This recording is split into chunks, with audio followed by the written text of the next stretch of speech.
Notice in accordance with the new copyright regulations, this episode of Quoth the Raven is intended for ages 16 and up. While some of the content we will feature is kid-friendly, the context of the episode is to address adults and inform them of said content for them to research as consumers in service of their youth. In other words, parents, grandparents, aunts and uncles, teachers, librarians, etc. There is the possibility of adult language present on the episode as well, rated TV 16 and up. Welcome once again to another edition of Quoth Raven, Lewis Bright Raven. I'm your host, Lewis Bright Raven, 29-year veteran writer, illustrator, and editor of comics, science fiction, fantasy, horror, and role-playing games. Today is Monday, May 10th, and that means it is time for another Monday Comics Reviews. So let's just get busy. And before we do that, my screen is messed up somehow. I want to check something here. Oh, that's nice.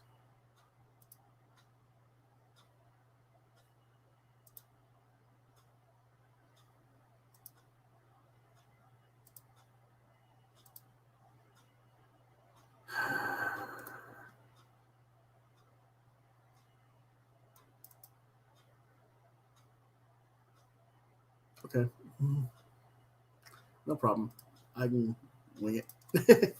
AFTERLIFT, trade paperback, $19.99. Publishers Dark Horse, writer Chip Zdarsky, Jason Wu is the artist. Colorist is Paris Aline. I hope I pronounced that correct. Fantasy, genre is fantasy and horror. Released in the trade paperback in February 3rd, 2021. It was the winner of the Eisner Award for Best Digital Comic for 2020. Well, it's about rideshare driver Janice Chen has enough to deal with, from annoying passengers to overbearing parents. But when she picks up a pair of mysterious passengers who are pursued by otherworldly forces, Janice realizes that her already terrible day might be headed straight to hell, as in literal hell. Okay. I'll admit this book was a pleasant surprise. I am not a Zdarsky fan whatsoever. But because it got the Eisner nod, I went ahead and gave it a shot. And I was pleasantly surprised with the book.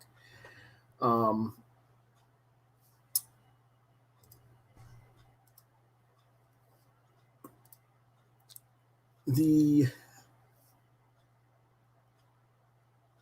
story is basically that Janice is a late teenager, early college student who is struggling to make ends meet, so to speak, and she does really kind of listless, and she does the Lyft driving and Uber driving and stuff like that, share riding, basically for something to do. And she comes across a demon who's collecting souls, and she has to drive this soul that she thinks is innocent and doesn't belong in hell to hell, while these other demons are chasing them, who are also trying to collect this soul. And ultimately, she tricks the demons, gets the soul away from them, and she's driving through hell, trying to escape these demons and get out of hell. I don't want to give it too much of it away. It's a very good book for what it is, and I was very pleasantly surprised because, like I said, I do not care for Chip's writing as a general rule of thumb. I was very pleasantly surprised by the book. Jason Wu's art was a revelation to me. I had not heard of him before. I'll show you his art in just a little bit. He had basically only been known for a Kickstarter he had done called Half Lizard, or A Terrible Half Lizard, or something like that. And the reason I say something like that is because the text I had for my second page got erased. So I didn't have it there to read off of. So I apologize if I got it wrong. But anyway, Jason's very underrated. I'm surprised he doesn't get a lot more work. Pop Culture Avenger says hello. How are you? Good afternoon, Raven. How are you doing? I'm doing okay. A little bit tired today, but it is what it is. But anyway, let's go ahead and share this. I do think it's more of a 16 and up book than the 14 and up. The Dark Horse gave it for an audience. It's got a little bit too much foul language for the PG 13 TV 14 level, in my opinion. But either way, it's a very respectable work, worth looking at. I recommend it age of 16 up. I gave it 4 out of 5 stars. Let's take a quick look at Jason's art.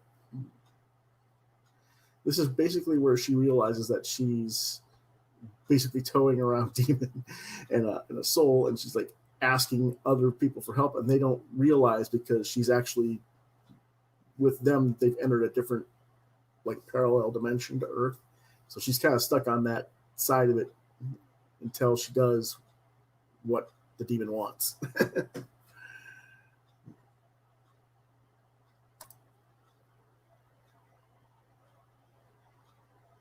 And her car is okay, and so is the woman inside. So he's like, okay. You ready to get in and drive now? Yes. Okay, thank you. Let's get going. And basically she's the demon saying, yes, this woman's very bad and needs to go to hell and everything. And she's like, okay, what did you do? And she's asking the girl, well, I think I deserve to go to hell. I don't know. Maybe, I don't know. It's like she just doesn't remember what it is she did. And then here come the other demons, and there's 2 of them in cars, but one's riding a cop's horse, and the cop is like tied to the guy's demon's back while he's riding the cop on horseback, which I think is hilarious. It's like Ghost Rider on a horseback carrying someone.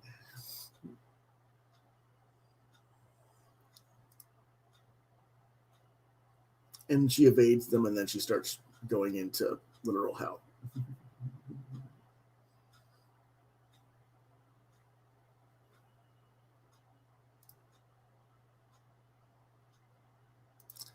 Dylan Klein says, hey, Lewis. Hey, Dylan, how you doing? We're going to be opening package that Dylan sent me. Dylan and Lane. Are you 2 married yet, or you still just engaged? Can't remember. But opening project that I got from them in the mail this past weekend. Shortly here. Our next book is Beasts of Burden, Occupied Territory, number 2, $3.99. Publishers Dark Horse, writers Evan Dorkin and Sarah Dyer. Artist is Benjamin Dewey. Genre is supernatural horror. It was released May 5th, 2021. And what's about Emrys, the wise sheepdog, and his companion dog Mullins fight off a variety of threats, from an army of crawling disembodied heads to the bizarre shifting Tanuki to a cannibal witch. The duo also come across a pack of Shiba Inus, that's Japanese hunting dog breed. Are the Shibas what they seem, or are they supernatural monsters too? We have to wait until next issue to find out. My thoughts are the pacing goes rather quickly as the dogs fend off multiple threats, and the narration drives the story forward very well as Mullins wants to go back to the humans and explain what they found, but Emrys explains that they really need to do this by themselves. A lesser writer does exactly what Mullins wants, just to pad the story without serving much of anything and slowing it down. Because if they went back to the humans, well, what would happen? Think about it. The animals tell Emrys's handler what's going on. Now the handler's got to try and convince the other humans what's going on without any real evidence. You know, it's just pages and pages of dialogue of arguing and nothing getting done. So, yeah, good idea not to to do that.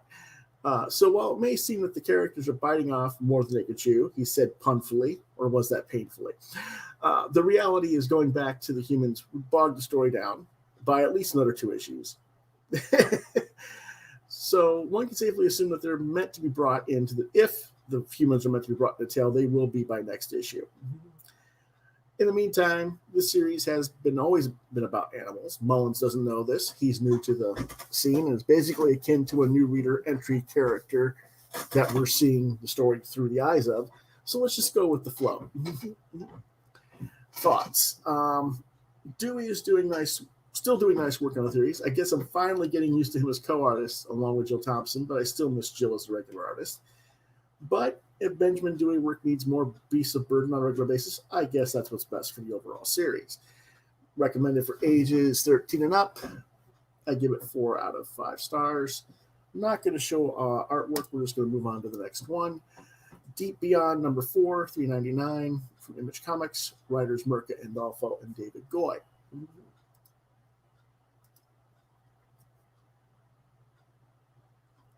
Oh, still engaged. Wedding was pushed back thanks to that, which shall not be named. Darn. I'm sorry to hear that. But hopefully we will get that resolved sooner rather than later. It'll happen, dude. It'll happen.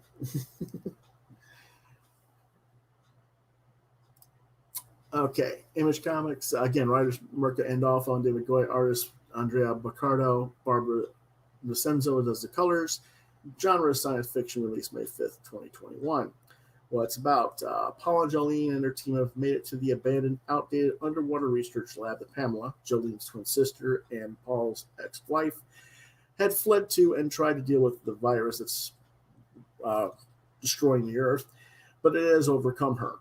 Meanwhile, they are still being hunted by government assassins. They wake up a scientist that they find in the lab who was in suspended animation since 1993. Remember, they're well in the future from now. So they're like, the guy's been in suspended animation for 70 years or something like that. As all hell breaks loose and he leads them to a portal where, well, we don't know yet because that's where they break the story off. But they're being chased by both alien and government enemies, so they're going to go through the portal no matter what. It's pretty much going to happen. My thoughts probably could have gotten here an issue and a half ago. I read it and I enjoyed it well enough, but it's just an average comic. There's not much else to further comment about it right now. Recommended for ages 16 and up, 3 stars. Next is the artwork. And the artwork is here, and it's nice. This is where they discover the lab, and this chamber that they have in here, that's where they're gonna find the guy in suspended animation. It'll open up and let him out shortly, but first they have to find the record of Pamela, who is now, as you can see, quite infected by the virus. And she basically tells him, I'm going through the other portal to the other side. Hopefully they can cure me. Otherwise I'm dead. Don't follow me because I'm pretty much good as dead anyway. So that's basically what they do there.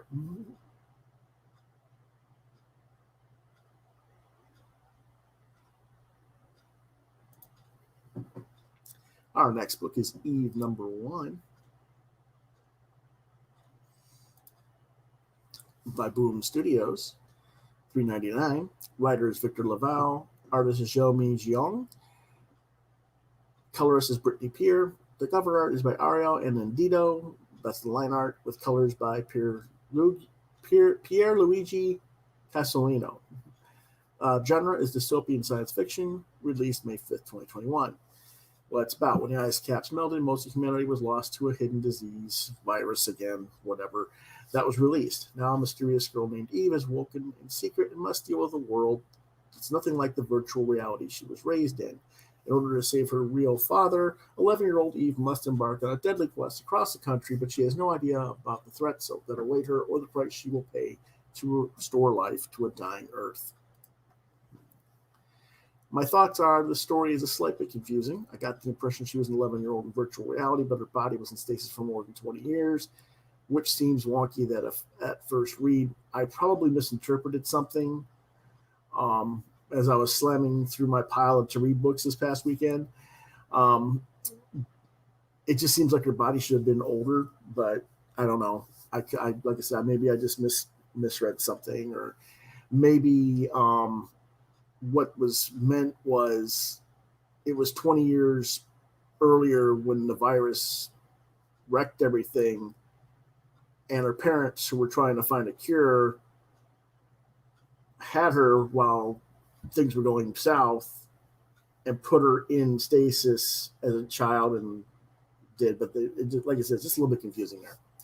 Anyway, I'll probably have to go back and reread issue 1 when issue 2 comes out to see if it clarifies. She wakes up out of her stasis chamber and is now looked after by an android made to look like her old teddy bear from when she was a child.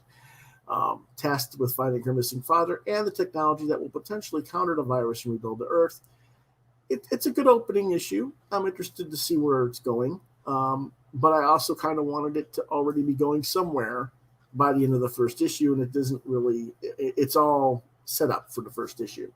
So it's kind of half and half on me for a little bit. And my favorite part of the book is actually the cover by Ario and Indito and Pierluigi Castellino. I'd really be into the book if they were the artists for the whole book. This is not to suggest the actual interior artists, Zhou Min, Jiong, and Brittany Pierre are bad artists by any means. They're not. They're good artists. But as with most things, when you give people a certain look or design on a cover promising one thing and you give us something else, even if that something else is good, it can be disappointing. This is why I think interior artists should always be the cover artists or the main cover artists, but that's just my opinion. Still a respectable start to the series. Laval is just setting everything up here, so there's really not much else to comment on. Recommended for ages 13 and up. I give it 4 out of 5 stars. I do like that she uses a stop sign for a paddle. I don't know if you guys realize that's what she's holding. But they're on the cover. They're in Manhattan, which is, as you can see, is like it's halfway submerged, rotted away. And this is her in virtual reality. And you can see completely different art style.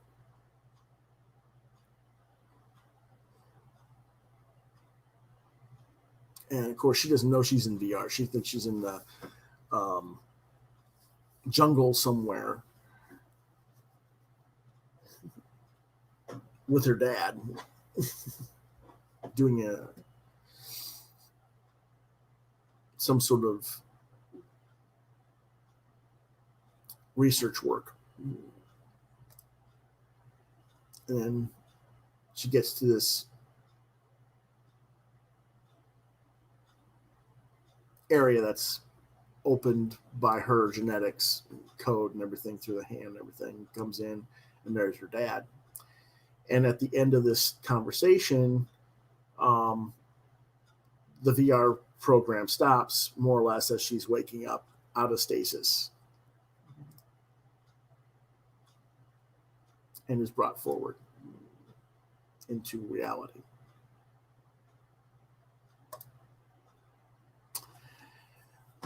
Our next book is Green Lantern #2 for $4.99.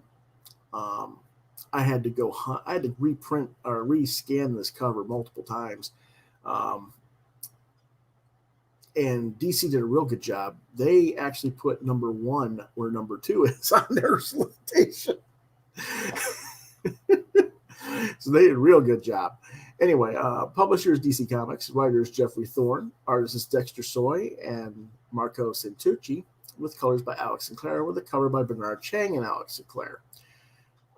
The genre is science fiction, political drama, superhero, released May 5th, 2021. What it's about: after Oa has been attacked during a peace summit with the United Planets, Oa is accepted into the United Planets, and the Corps is restructured. John Stewart and over 1,000 Green Lanterns are assigned to an ambassadorial mission to an outer rim world by the Guardians after the funeral of one of their Guardians' deaths.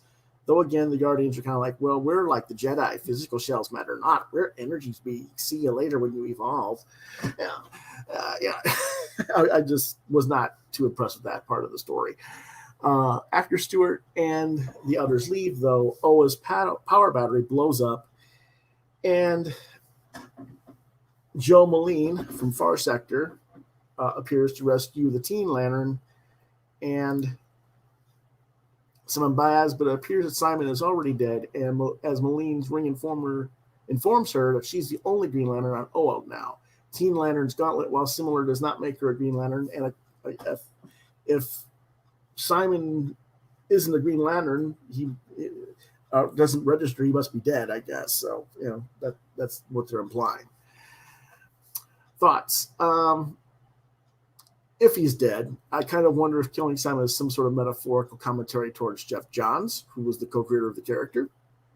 That's actually assuming that the character is dead. Personally, I've never liked that character. Kind of tired of petty crooks being turned into superheroes as a redemption story arc, and DC does it way too often. I'm going to have to do a historical perspective video about that on a future episode of Roundtable Talk. Tropes that are used too often in comics.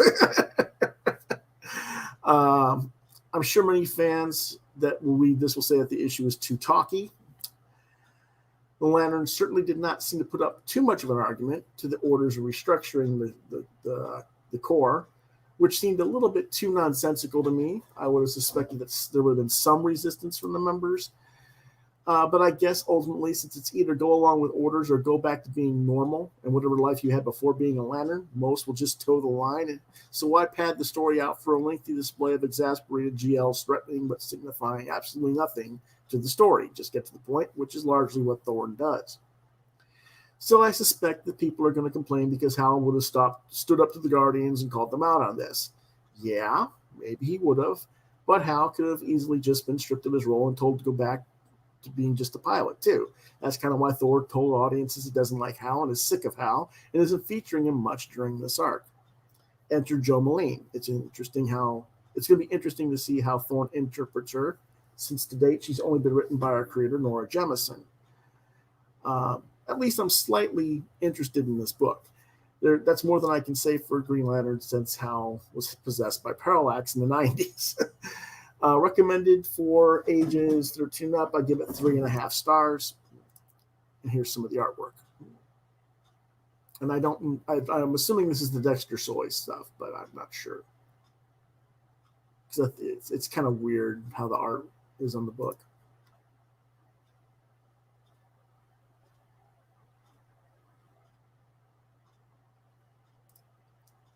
Okay, let's do a quick break from the reviews and get to opening this.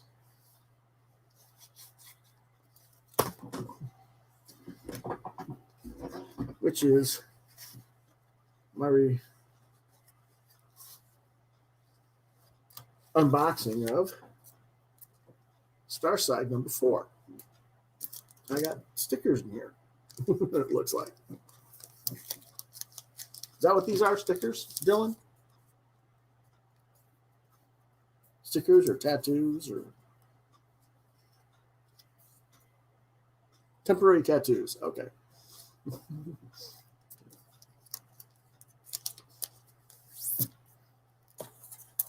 Ooh, feels nice and heavy. Good heavy stack book.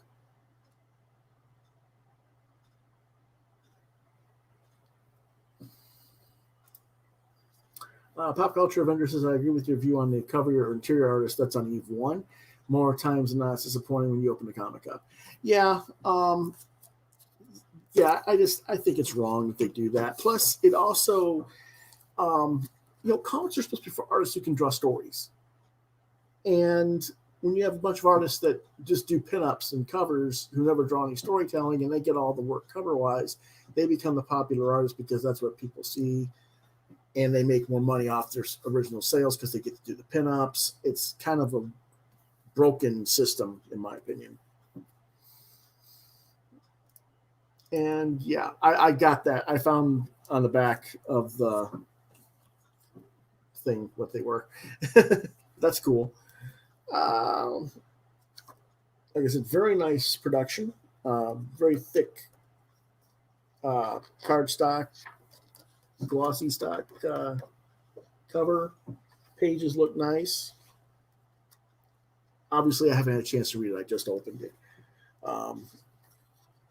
I will read this either tonight or tomorrow, and review it in full on Wednesday on that show. But just giving a quick look through it. Let me get that out of the way. Looks like the characters are being chased through the woods.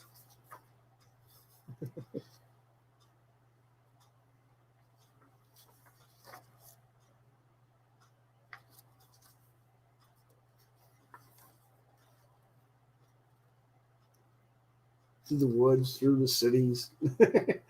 Somebody gets shot.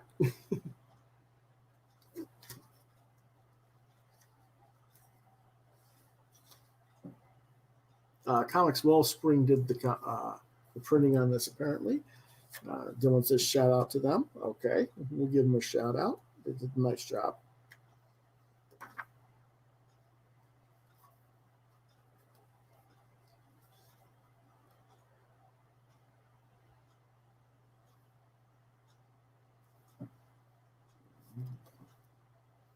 Yep, I'll definitely give this a review. I'm probably going to have to go back and reread the original 3 here, because this is issue 4, by the way, for people who don't know what I'm showing here. Pop Culture Vendor says it looks good. Dylan, can we still get the previous issues in print, or are you sold out?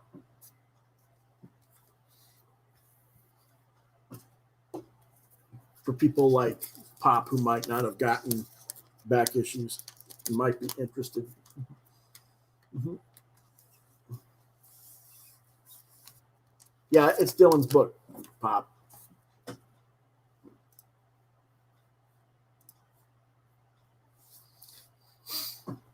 Yeah, he co-writes it with his fiance,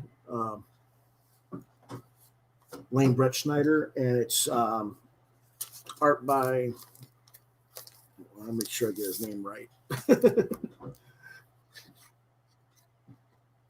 Jordan Chow.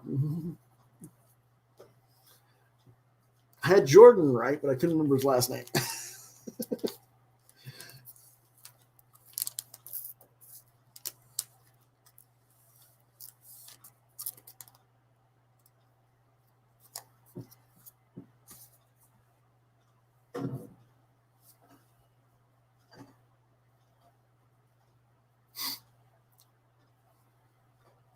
But this will be, we'll review this in full on Wednesday.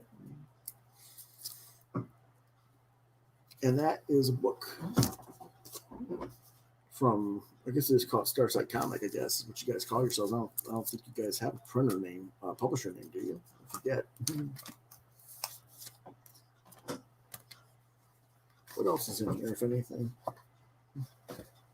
No, that's everything. Okay. Just want to make sure. I don't order a whole lot of extras when I buy the books, as a rule, even though a lot of people offer them.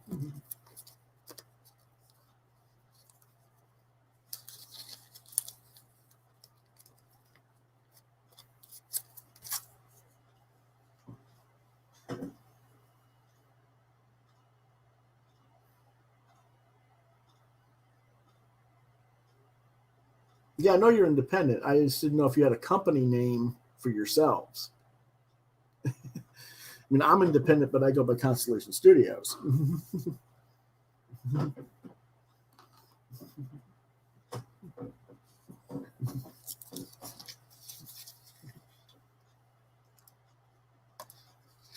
Whoops.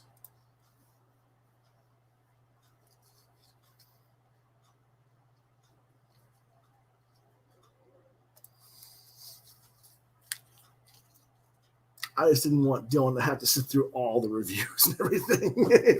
I don't know what all he's doing at home, what all he's got to get done.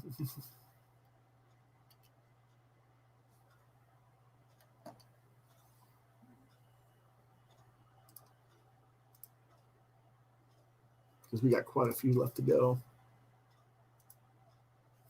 Yeah, they're okay. They're just Starsight Comic. Okay, then. All right, cool. You can, and our issues 1 through 3 still available in print.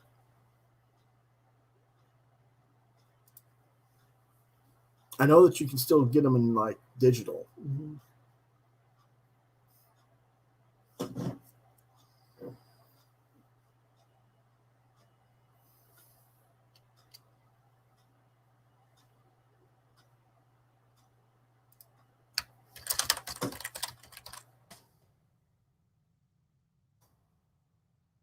Whoops.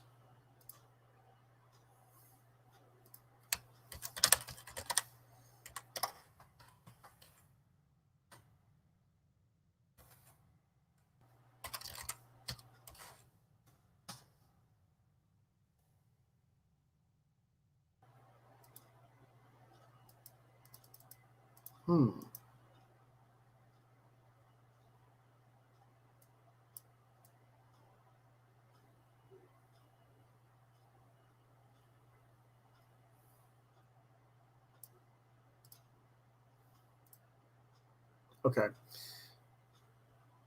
I'm getting to it right now, Pop. I'm going to put it up in just a second. Okay. Just give me a moment.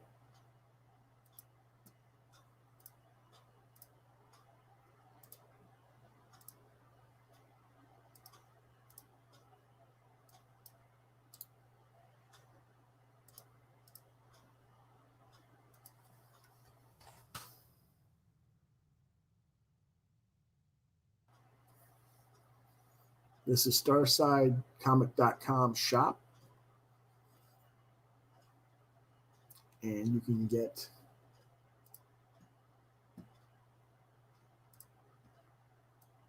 PDFs or the physical copies for all 4 issues. You can get a logo enamel pins. You can get prints, posters, a button set, bookmarks, postcards.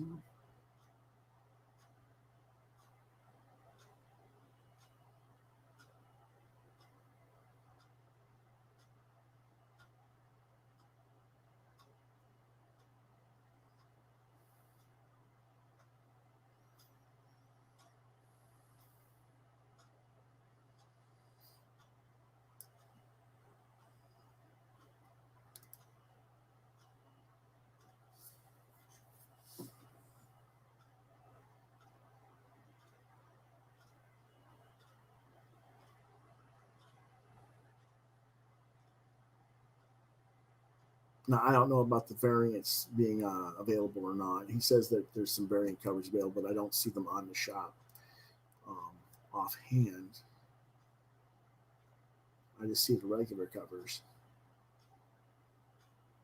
But you might be able to get some variants through the Kickstarter. So just look up Starsight on Kickstarter, and you might be able to get the variants that way. Mm-hmm.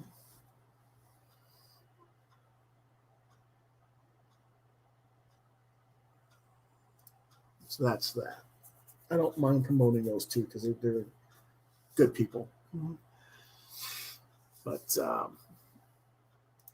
it says when you select an issue, you have the option of choosing a variant. Okay, got it.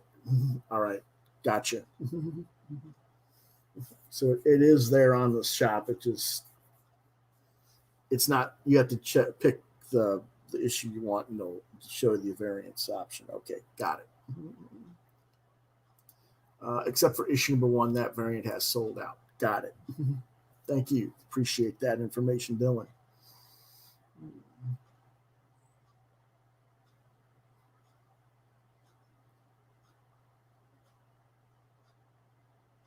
Okay, then. Again, we will talk about issue 4 in full and probably more about the whole series as a whole again, because it's been a while since I read the last ones. When did issue 3 come out? I forget. It was a while ago. Mm-hmm.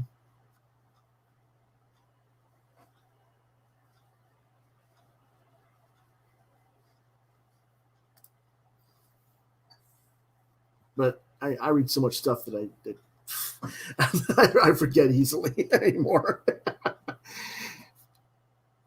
But anyway, in the meantime,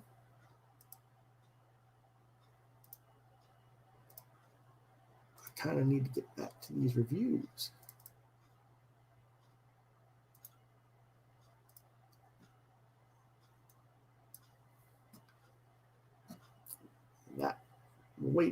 I'll wait until Dylan gives me an answer if he can remember when number 3 came out. But in the meantime, our next book for review is Jenny Zero number 1. Yeah, he said it came out last August. That's, yeah, there you go. So you figure I got it maybe late August, early September, and here it is, May. That's probably why I can't remember. Yeah. I guess I'm going to have to read them all. Because I think I got issue 1 and 2 together, and then I got number 3 separate, and then number 4 separate, if I remember correctly. But anyway, Jenny Zero, publisher Dark Horse, writers are Dave Dwanch, I hope I pronounced that correctly, I don't play it, and Brackton McKinney. Artist is Magenta King, colorist is Megan Huang. Genre is superhero, supposedly, science fiction, action, adventure. What it's about. Released May 5th. This was actually a re-release. It was released last month, but it was recalled for some reason. I think it was recalled for printer error or something like that. But anyway, released May 5th. It came out last week, and I grabbed a copy. The lead is in the dishonorably discharged kaiju monster hunter for the Action Science Police of Japan, now living a semi-retired pseudo-celebrity life in Los Angeles. She is recalled back into service by her uncle to battle new kaiju threats who have migrated across the Pacific to California and are about to attack LA, but she is totally not interested and prefers being a drunken lush. The kaiju don't particularly care, though, what Jenny prefers, however, and she realizes that drunk or sober, she has to get back in the game. But in so doing, she gets caught up in the middle of an energy blast and gets transformed into a giant kaiju woman monster herself at the end of the first issue. Well, damn.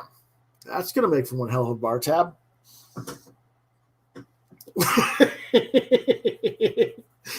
50-foot giant woman.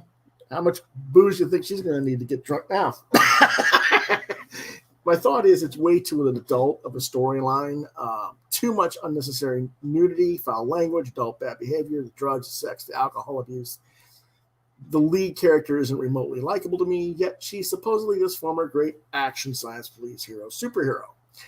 I really do wish that writers today would learn the heroes don't act like assholes when they're off duty. They have decent to high moral level character, and, they don't get wasted and sleep with strangers and do recreational drugs and stuff. Well, we're showing how they've fallen. No, you're showing your own interest in moral decay, whether you yourselves have fallen off the wagon or not. And that's not what superheroes as a genre are meant for.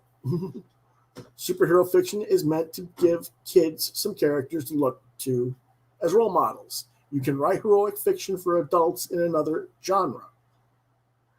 Whether it's science fiction, fantasy, horror, you can write adult stuff in other genres and still write heroic fiction. You don't need to do superheroes. When you write superheroes, you're supposed to be writing for youth, not the disaffected, middle-aged people who never grew up psychologically to handle adulthood. This is part of why superhero comics today suck, because we spend so much time deconstructing and making them real that we lose the point of who and what they're supposed to be. Yes, make your heroes flawed, but there's a difference between having a personality flaw and being a disaffected, antisocial, self-hating, self-destructive sociopath with superpowers. And ultimately, when you break this character down, that's what she is. And now you've made her part kaiju. Now what? Do we get to see her lash out at society and act out against all the things she hates as a metaphor for what most of us in adulthood would like to do to society, but we can't because, consequences? it really just broke the potential for a story here for me. Now, I'm not saying the book sucks. It doesn't.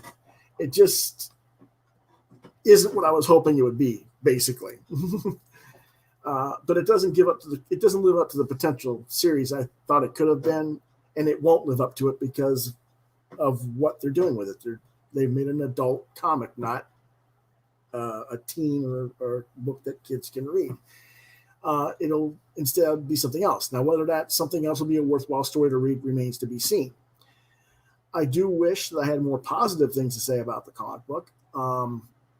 It's not a bad comic. It's well drawn. It's well executed. I think you should take a look at it if you see it on the shelves in your local comic shop. Don't ignore it just because I'm kind of bashing it, because I'm not really bashing. I'm ranting about a certain issue I have with superhero comics in general, not this book specifically. I just think the book could have been even more than what it seems to be striving for, and that's disappointing to me personally. It's a mature reader's book, absolutely, given all the stuff that's in it. Like I said, foul language, nudity, sex, drug use, alcohol abuse, you name it. I have to give it 3.5 stars. But I was, I saw potential for this to be a really good book. I guess if you like, I should like this book a lot more than I do for the first issue. But unfortunately, I don't yet. It hasn't got quite the charm of the movie Colossal with Anne Hathaway, but it has the potential for that. So I'm going to stick with it and hope that it gets there, but we'll see. Dylan says he has to head out. Hope you enjoy the issue. We'll see you hopefully on Wednesday. We'll let you know. Thanks for stopping in. And Pop Culture Vendor says, speaking of kaiju, I saw on Netflix Pacific Rim: The Black, the animated series, which I'll watch some later this evening. Oh, yeah, I have not heard of that. I don't have Netflix, so I did not know that there was an animated series. Kind of sad, because I like Pacific Rim. I hope it's good. But again, I give it 3.5 stars. Hope for more out of it than what I got out of the first issue. But like I said, it could have the potential to be a comic book kind of like Colossal, the movie, in a way. So I'm not giving up on it quite yet. We'll hope for the best. Our next, we do have some artwork for it. Okay. Here's some of the art. They're kind of disjointed here. This is her, living weapon armament that she got from the Science Action Police to go fight kaiju with. It looks kind of weird and wonky, doesn't it? It only works when it's connected to her. For some reason, it wouldn't work with anyone else, so they brought it to her when they re-enlisted her. And like I said, I didn't want to show the thing, but she's in the middle of a fight with the kaiju, and they're like, well, we don't know what this kaiju is going to do if you do such and such. And she does what she's not supposed to do, and it does something they didn't want it to do, like multiplies or whatever. And so her backup person, that she doesn't even know is there, fires a laser cannon or whatever into the kaiju, and she's right there, and they kind of merge into she becomes a kaiju monster at the end of the issue. But we'll see what happens with it. It has potential. We'll see where it goes. Next book. METALSHARK Bro Assault on HAMZIG Island, trade paperback, $15.99. Publisher Scout Comics, writer Bob Franson and Kevin Cuff, with art by Walter Osley. Genre is dark comedy, supernatural action. Was released late 2020. I'm thinking November. I couldn't find the actual date. Let me see what it says inside. It might be October.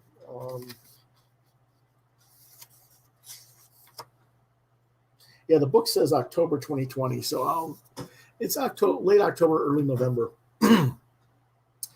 What it's about. The last we saw of METALSHARK Bro, he had been transformed back into a regular shark and swam off into the sunset after defeating Satan's nephew. Unfortunately, that victory was short-lived. A demon hamster that Satan's nephew also created has kidnapped METALSHARK Bro's best friend Ira, so now he is forced to be reborn as METALSHARK Bro, only to fight off Cthulhu monsters, mutant alligators, magic demons, who are all banded together to take over Satan's throne, not to mention his own aggression. And he gets killed and goes to heaven.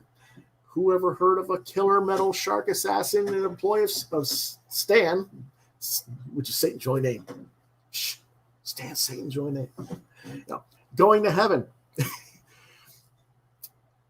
Bro's going to learn the answer to the question, what would Jesus do? My thoughts is this the usual cut up jokes and gags for this book that you come to know for this book. If you enjoyed the first storyline, you'll continue to enjoy this. If this is your first time hearing about METALSHARK Bro, I suggest you go back into my archives on my channel on YouTube and look for the Bob France interview where we talk about the book. Read and enjoy, but no further comment necessary. Recommended for ages 16 up, 4 stars. Let's take a quick look at the book. Since it's couldn't get any really good. This is a special guest cover pinup. Let me see if I can. I just opened it random, but here we go. He's jumping out of a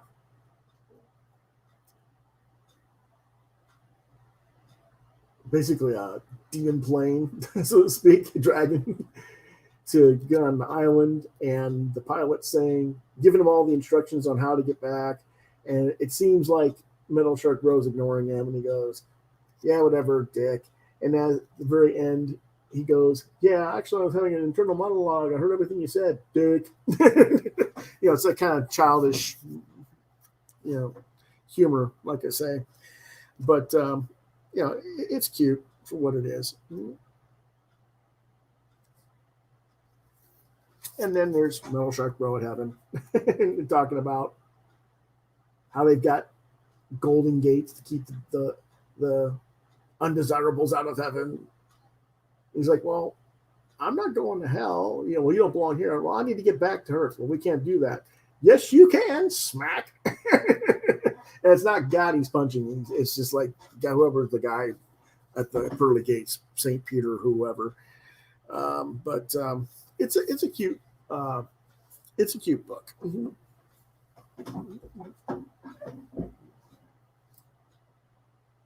Again, 4 stars. Our next book is REDBONE, trade paperback, 1999. IDW Publishing, writers Christian Stabler and Sonia Poloni, with artist Thibault Balahi. I hope I pronounced that correctly. Genre is biographical, rock and roll retrospective, released October 2020. What it's about. It's the story of the Native American rights movement of the 1970s, told through the eyes of one of the most pioneering rock bands of the late 1960s and early 70s, the Native American rock band REDBONE. Following the pre-Bone careers of founders Pat and Lolly Vegas and their rise through the music industry before they formed the band, through their very successful album and hit Come and Get Your Love, which you probably heard through the Guardians of the Galaxy Volume 2 soundtrack. They got that, to the song We Were All Wounded at Wounded Knee, that sparked controversy and killed the band's record deal and made them pariahs in the U.S. for speaking out for their own racist concerns over mistreatment from the government, to the aftermath and of that situation. And they're split up in 1976 to the present day when one of the original members had already died, and the brothers had died rather, and the other one's pretty old. My thoughts are this is a masterwork. I knew nothing of this band. I'd heard of REDBONE, but I didn't know anything about them. I knew next to nothing about the history of the Wounded Knee Lakota situation in 1973. I was an infant when it happened. I was only like one, literally 1 year old, uh, maybe 13 months old when it happened. And it's not like anybody teaches this stuff in history class. Even when I went to school, it's kind of like how they didn't teach the 1921 Tulsa, Oklahoma racial massacre either. You know what I mean? So anyway, I was expecting this rather cool rock and roll story and learn why I hadn't heard much about this band. Oh, I got that and more. What I got was mind blown. Read this book. Very well done. Cannot recommend it highly enough. Give it to the blacks who need to remember that they're not the worst oppressed race in this country and have never been. Give it to the rock and roll fan who doesn't like comics. They'll get it. Give it to Native Americans who are still with us and let them know that they still have a voice and we want to hear more, and that this band should never have been silenced, not commercially, not socially, and that we need to hear what that culture, what's left of that culture in our society today has to offer in music now. Recommended for ages 15 and up, 5 stars. Hell, give it 6. I'm not kidding. It's that good. I don't know if that looks interesting. What does that refer to? Redbone or METALSHARK? Because I was in the other window.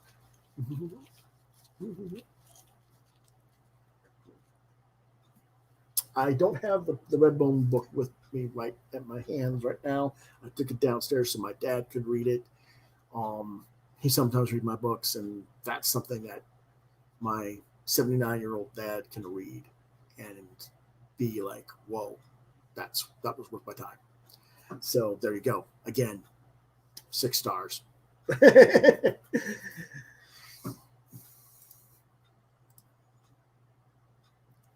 And that is our reviews. And Mark just got in. How is everything? Well, we just got done with all our reviews, and you missed the unboxing of Starside number 4. Dylan was here for a bit. We talked with Dylan a little bit. So I guess you'll have to catch it on the replay, Mark. But otherwise, we're doing okay. Wednesday, though, we'll have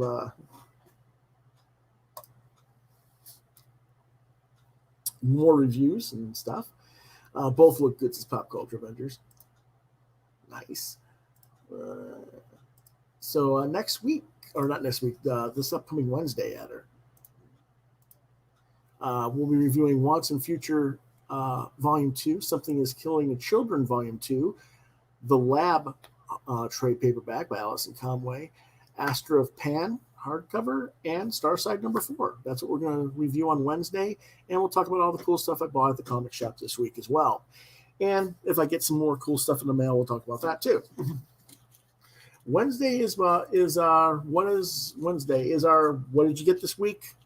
Wednesday. I just I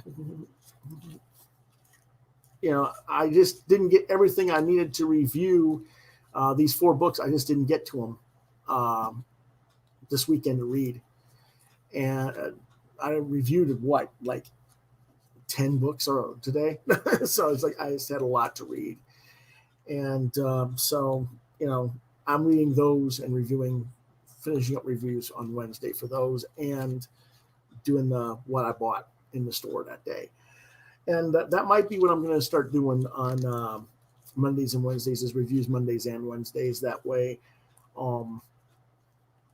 I can get caught up on some of my back reading, because I've still got like 50 trades that I got sitting in backlog that I haven't read. So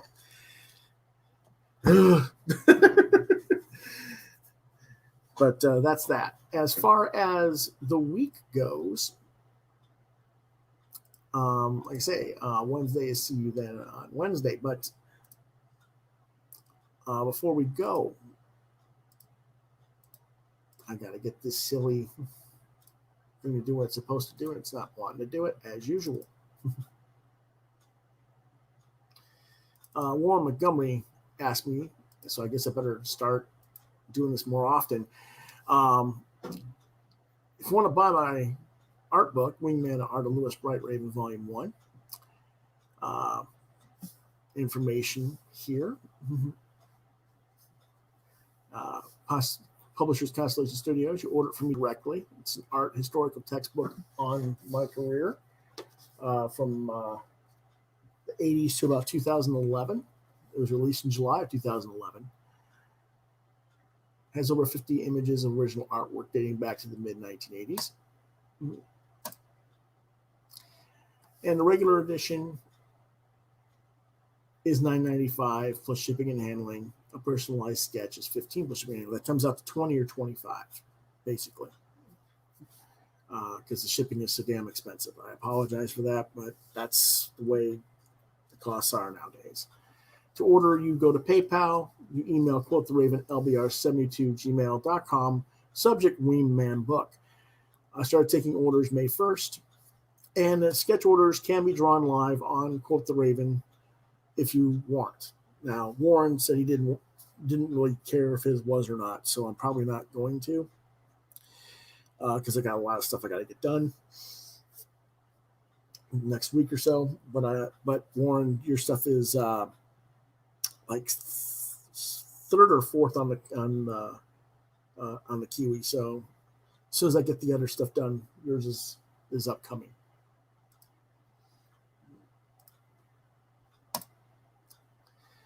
Reach me at Facebook at Louis.BrightRaven, on Twitter at LouisBrightRave2. You can find my artwork at deviantart.com/BrightRaven. You're watching Quoth the Raven, Louis Bright Raven on YouTube and Facebook right now, but the channel is on YouTube. You can email me at quotheravenlbr72@gmail.com. And if you can't reach me there, try LouisBrightRaven at yahoo.com. Mondays is usually our comics news and reviews. I try to stay away from the news that much unless someone asks me about it these days, because a lot of the news is negative, and I just trying to stay out of the negative stuff because it just tends to irritate me. Wednesdays is what did you get this week, and of course I might be switching that up a little bit and adding more reviews to Wednesdays. There is no roundtable talk this week, Thursday, because I will be out of town basically for most of the day Thursday, and just won't have time to set one up this week, so we'll do that next week. And Friday, genre night, 9 p.m. the topic will be fantasy authors, fantasy novels, and I'll talk about some of my favorites as a kid when I grew up in reading and enjoying and stuff like that. And I don't know if I'm going to guest host this week or not. I haven't heard back from the person. We'll see. Saturday live draw. And I don't know what I'm doing this week just yet, because I have a lot of work to get done. And I have to find out what I can do for live draw, if I can do some of my promised works for certain people on live draw or not. Some of them might want to wait because it might be for Kickstarter stuff that they want to save the images for later as giveaway art. So we'll have to wait and see. Pop Culture says, I'll see you Wednesday, Raven. See you later. Venom 2 trailer was news today. I haven't seen it. In fact, I only got up around 1 o'clock and started finalizing this show. So yeah, I hadn't even looked on stuff. My